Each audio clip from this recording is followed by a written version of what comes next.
Fala, nação atleticana, tudo bem com vocês? O meu nome é Luiz, sejam bem-vindos ao canal Palavra do Atleticano.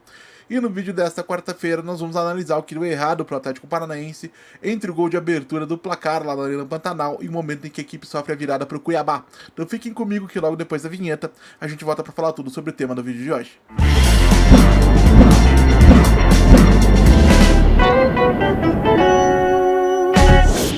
Então vamos lá para o tema do vídeo de hoje, pessoal. E para quem acompanhou o pós-jogo de ontem aqui no canal Palavra do Atleticano, eu mencionei de maneira clara que eu tive uma situaçãozinha familiar para atender durante o intervalo da partida entre Cuiabá e Atlético, e que por esse motivo eu perdi cerca de 20 minutos no início do segundo tempo. Quando eu voltei para frente do meu monitor, o Atlético já empatava em 1-1. E conforme o prometido, eu fui reassistir esses primeiros 20 minutos da segunda etapa. Também acompanhei, evidentemente, a entrevista coletiva concedida pelo técnico Maurício Barbieri. E diante da afirmação por parte do treinador de que ele não recuou o Atlético de maneira intencional na Arena Pantanal, eu fui com todo cuidado analisar e tentar entender os motivos que levaram ao domínio do Cuiabá na segunda etapa e também tentar identificar quem foram os grandes responsáveis pela piora do desempenho do Atlético no segundo tempo. E é justamente sobre isso que a gente vai falar no vídeo de hoje, com o auxílio de algumas imagens previamente preparadas. Aguardem um minutinho que eu já volto. Primeira imagem já na tela, pessoal, para a gente poder entender por que o Atlético foi seguro defensivamente na primeira etapa e por que essa solidez não se estendeu à segunda etapa, ao segundo tempo, o que acabou levando a todos os problemas que a gente já conhece. O Atlético começa a partida na Arena Pantanal tendo um pouquinho de dificuldade para superar a pressão exercida pelo Cuiabá, mas vai se sentindo gradualmente mais à vontade conforme o tempo vai passando, vai conseguindo encontrar caminhos para superar essa primeira linha de pressão. E por cerca de 10 a 15 minutos, talvez até os 20 minutos do primeiro tempo, o Atlético domina o Cuiabá com a bola, cria algumas situações importantes, né, que acabaram gerando uma série de jogadas de bola parada, principalmente escanteios. E em um desses escanteios, o Bruno Zapelli encontra o Luiz Fernando na primeira trave, ele desvia a bola em direção ao segundo poste, onde estava o Léo para abrir o placar em favor do Furacão. Na sequência, o Cuiabá até começa a ganhar terreno, impelido, logicamente, pela força das arquibancadas e também pela necessidade de buscar um resultado que naquele momento era negativo dentro dos seus domínios. E por que é que o Cuiabá não conseguiu melhorar no primeiro tempo? Porque não conseguiu criar oportunidades? É essa justamente a nossa primeira discussão. Na imagem que vocês têm na tela, o Cuiabá postado mais ou menos como seria a escalação deles numa prancheta tática antes do início do jogo. É um 4-1-2-3 com o Matheus Pazinato no gol, Mateuzinho, Natan, Alan Periuri e Sander, Lucas Mineiro na base do meio de campo, à frente dele o Denilson e o Max, e à frente Lucas Cardoso, Derek Lacerda e Pedrinho. Agora, o que a gente precisa entender é que não é porque a equipe é escalada ou colocada na prancheta que abre a transmissão dessa maneira que o Cuiabá efetivamente vai se comportar dessa forma com a posse de bola. O Atlético, por exemplo, se você for pegar a escalação, também estaria escalado nesse 4-1-2-3, mas se defende num 4-4-2, com Bruno Zapelli próximo ao Allan Kardec, conforme vocês veem na prancheta. E na nossa segunda imagem a gente vai entender como o Cuiabá efetivamente se comporta dentro de campo quando tem a posse de bola. Então, pessoal, quando o Cuiabá tem a posse de bola, o Lucas Mineiro baixa entre os zagueiros para participar da saída, é a chamada saída lavoupiana.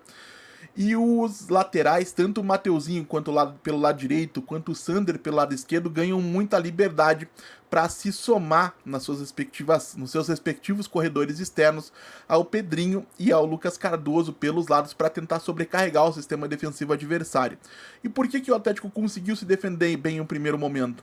Porque o Velasco acompanhava o Sander, o Luiz Fernando acompanhava o Mateuzinho, o Raul vigiava o Max, que é o volante mais ofensivo, meio-campista mais ofensivo da equipe, enquanto o Filipinho vigiava, ainda que a uma certa distância, o Denilson, porque o Denilson não é um meio atacante, né, é um jogador que fica, inclusive, ali se aproximando dos zagueiros e do Lucas Mineiro para facilitar a circulação da bola quando o Cuiabá tem a bola.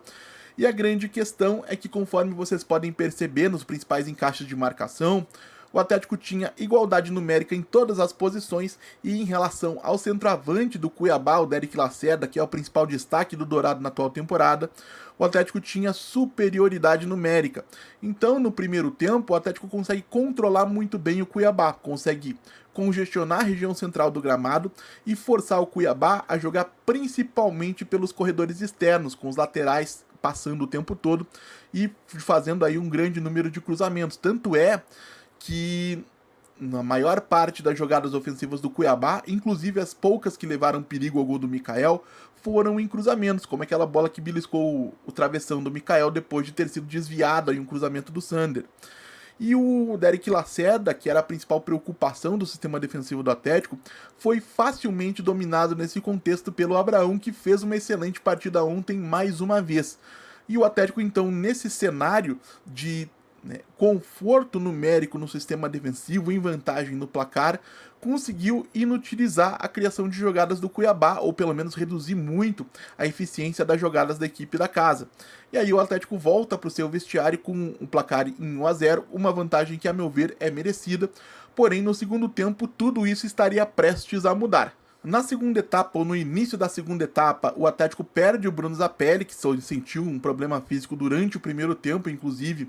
Acredito que parte da perda de domínio que o Atlético teve no setor de meio de campo na primeira etapa foi justamente por conta do Zapelli ter jogado baleado, e no segundo tempo o João Cruz entra como substituto do Zapelli, mas não consegue entregar para um Atlético que precisava dessa válvula de escape, desse meio-campista articulador, o mesmo dinamismo, a mesma leitura de jogo que o Zapelli entregou no primeiro tempo. E 10 minutos depois, o Guto Ferreira ele faz uma alteração que modifica diretamente e de maneira muito determinante a dinâmica da partida. Porque ele saca o Lucas Cardoso, que seria grosseiramente o ponta direito do Cuiabá, ele entrega aquele corredor externo direito inteiramente para o Mateuzinho, que é um jogador dos laterais do Cuiabá, é o mais influente, é o mais ofensivo, é o mais agressivo, quem mais busca a linha de fundo, tanto é que se vocês forem procurar, é realmente um dos jogadores mais importantes dessa equipe do Cuiabá, desde a época do Bernardo Franco, mas também agora com o Guto Ferreira. E assim, sacando o Lucas Cardoso, ele abre espaço para a entrada de um segundo centroavante, que é o Edu que inclusive passou pelo Coritiba recentemente. Mas aí tudo isso começa a mudar de dinâmica. Por quê? Porque se o Atlético tinha superioridade numérica na região central do seu sistema defensivo, com o Abraão e o Léo vigiando o Léo Derek levando vantagem, a partir do momento em que o Edu entra em campo e o Cuiabá passa a ter dois jogadores de referência na área para fazer cruzamentos, por exemplo, o Atlético passa a encontrar mais dificuldades.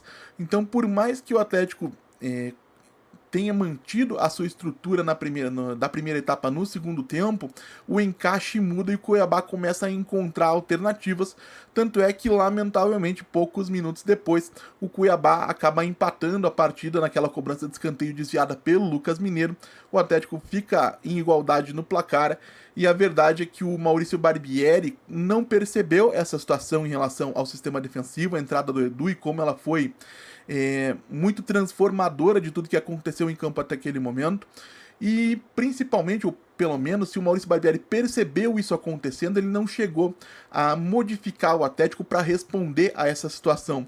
E o que ele poderia ter feito, na minha modesta opinião, é o que a gente vai ver na sequência. Eu acho que tem duas situações que precisariam ter sido feitas imediatamente caso o Atlético quisesse remediar aquilo que fez o Guto Ferreira aos 55 minutos.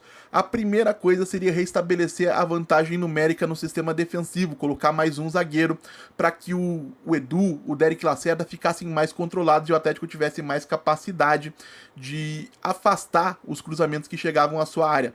Isso poderia ter sido feito, por exemplo, com o Tobias Figueiredo entrando em campo para fazer um trio com o Léo e o Abraão. Por que eu acho que o Maurício Barbieri não fez isso? Bom, de duas uma. Ou ele não percebeu o que aconteceu a tempo de poder responder, ou, de repente, ele podia estar até preocupado com a pressão que aconteceria por parte do torcedor do Atlético, justamente pela questão do recuo da equipe, porque se a gente viu um Atlético recuando sem se modificar no jogo de ontem, imagine como seria a reação do torcedor, como o Maurício Barbieri estaria sendo massacrado, caso ele efetivamente tivesse sacado um jogador de frente para colocar um zagueiro durante o segundo tempo. Certamente, se hoje ele está sendo chamado de covarde, ele estaria sendo taxado de coisa muito pior nessa quarta-feira em relação àquilo que já acontecia. E como é que o Atlético poderia atacar? principalmente em transições. E uma coisa que faltou muito no segundo tempo foi justamente ter essa capacidade de atacar os espaços que o Cuiabá deixava assim, principalmente nas costas dos seus laterais, do Mateuzinho, evidentemente o mais ofensivo dos dois, mas também do Sander. E por que que isso acontece? Porque o Allan Kardec ontem teve uma partida discreta, então sustentar a pressão, o primeiro contato do zagueiro não foi uma coisa que ele conseguiu fazer nem de maneira recorrente, muito menos de forma muito eficiente ou muito brilhante. Foi um jogo apagado do Allan, tanto é que nessa prancheta que vocês estão vendo eu acabo tirando ele de campo, mantendo o João Cruz, que pode eventualmente se aproximar dos meio-campistas, mas acho que a principal mudança teria que ter sido a entrada de um jogador com velocidade, com agressividade, com um contra um, para poder incomodar o Cuiabá realmente nessas transições ofensivas. E aí o Atlético tem poucos jogadores no seu elenco hoje com essa característica. Acho que o jogador mais em forma, mais preparado para entrar em campo e promover essa transformação que o Atlético precisava, teria sido o Isaac pelo lado esquerdo, porque o Atlético realmente precisava disso, precisava dessa velocidade. O Cuiabá precisava ter com o que se preocupar quando o Atlético recuperava a posse de bola, e isso não aconteceu ontem nem com o Velasco, que até foi melhor do que o Luiz Fernando na partida de ontem, porque o Atlético procura muito aquele lado direito para finalizar as jogadas, e nem com o Luiz Fernando, que realmente em algum momento ficou até meio sem função em campo. Acabou sendo uma atuação um pouco apagada do nosso camisa 19, que é o artilheiro do Atlético na temporada, e de quem a gente espera inclusive um pouco mais do que nós vimos ontem na Arena Pantanal. Então, gente, vamos encerrar aqui a nossa apresentação de imagens e a gente já volta para arrematar o vídeo de hoje. Então, pessoal, em linhas gerais, eu não acredito que o Maurício Barbieri tenha realmente recuado o Atlético de maneira intencional. Aconteceu muita coisa entre o momento do primeiro tempo onde o Atlético era dominante e o momento em que o Atlético sofre a virada, para que a gente possa simplesmente apontar todos os dedos para o treinador e dizer: você é o único responsável. Eu acredito que a saída do Bruno Zapelli foi determinante nesse sentido. O Bruno era talvez o melhor jogador do Atlético em campo, disputando talvez esse cargo com o Abraão, que também vinha muito bem até então. O João Cruz não conseguiu dar sequência nessa dinâmica em um Atlético que já sofria no momento em que ele entrou em campo. No retorno do intervalo, o Atlético já vinha com essa dificuldade. E além disso, a gente tem os méritos da equipe do Cuiabá, principalmente do Guto Ferreira, que entendeu a dificuldade que a sua equipe tinha em campo e que conseguiu fornecer uma solução a partir do banco de reservas. E é justamente o que o Atlético, seja jogadores dentro de campo, seja a comissão técnica na linha lateral, não conseguiu fazer. Então esse para mim é o grande demérito do Barbieri na partida de ontem. Porque quando o Guto Ferreira respondeu aquilo que viu dentro de campo com uma estratégia nova, com uma mudança importante na estrutura da equipe, para sobrecarregar a região central e colocar o Atlético em dificuldades no segundo tempo, o Maurício Barbieri manteve a estrutura da equipe o tempo todo, trocando peça por peça, como inclusive tem sido a tônica do seu trabalho desde a chegada ao Atlético. E em nenhum momento, mesmo depois de ter sofrido o gol da virada, com o Pedrinho, depois de uma falha grosseira do Raim Palácios, o Maurício Barbieri promoveu uma mudança que a gente possa julgar significativa, promoveu a saída de um zagueiro ou a saída de um volante para tentar aumentar a qualidade técnica do meio de campo, manter o Atlético mais próximo da defesa do Cuiabá. Realmente, no segundo tempo, o Atlético foi inoperante e incapaz de mudar esse seu cenário. E isso acabou cobrando um preço muito, muito alto, porque permitiu que o Cuiabá não só virasse a partida, mas como caminhasse até o apito final de maneira muito tranquila para conquistar esses 3 pontos com todos os méritos. Se o Atlético mereceu a vitória no primeiro tempo, pelo menos na minha avaliação, no segundo tempo o Cuiabá mereceu a virada e mereceu inclusive a tranquilidade com a qual ele terminou a partida. O Maurício Barbieri tem sim algumas coisas para rever, precisa aumentar o repertório, precisa mudar algumas situações de segundo tempo, porque o Atlético não é a primeira vez que se vê numa situação delicada e a comissão técnica, a partir do banco de reservas, falha em oferecer soluções. Esse para mim é um dos grandes trabalhos de um treinador. Mas quero saber também a opinião de vocês, claro, o que vocês acharam da atuação do Maurício Barbieri na partida de ontem, especialmente no segundo tempo, quando o Atlético sofreu muito diante do Cuiabá. Deixem aí nos comentários, como eu sempre digo aqui, eu leio todos. E se você está chegando agora, eu vou pedir que você deixe o seu like, se inscreva no canal Palavra Atleticano, compartilhe o conteúdo em redes sociais. E se você conhece, gosta e quer apoiar o meu trabalho aqui no YouTube, fica o convite para que você conheça o clube de membros do canal Palavra Atleticano, onde por uma quantia mensal simbólica de R$ 4,99 você tem acesso a uma série de conteúdos e benefícios exclusivos. Então é isso, gente. A gente volta ao Atlético Paranaense amanhã aqui no canal Palavra Atleticano. Muito obrigado mais uma vez pela atenção de todos e até a próxima.